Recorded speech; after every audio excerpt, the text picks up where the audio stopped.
So when you're reading أعوذ بالله من الشيطان الرجيم سبع سماوات طباقا طي. What I have is I have the tanween sound and then I have a heavy letter following it. So when that's the case, the Ghunnah sound itself will become heavy. So imagine that the air is going into my nose and then I'm going to bring the next letter out of my mouth.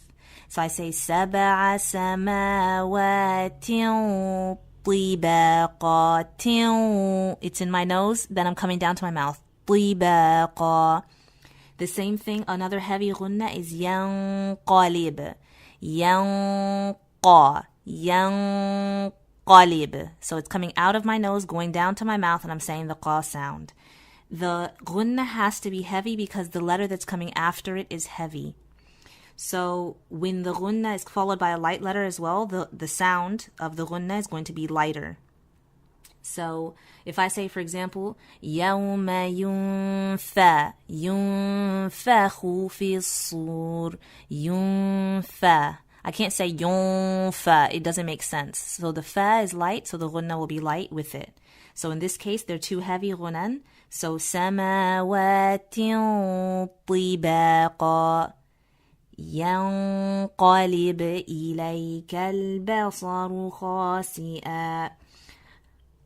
Okay, so that's the first thing, is the heavy Ghunan. So whenever you have a heavy letter coming after the Ghunnah sound, then it becomes heavy as well. Air up into your nose to make the for the Ghunnah, and then after that, go back into your mouth to make the sound for the next letter. Okay, and holding your Ghunnah gives you the time to make the transition. ينقلب إليك البصر خاسئا. The second point that I want you to pay attention to, inshallah, going forward is ba. Ba is always light, and this is a mistake that I have to pay attention to myself.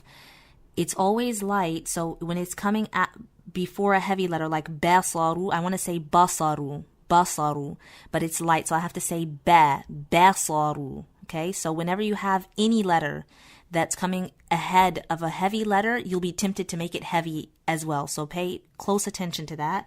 So basaru.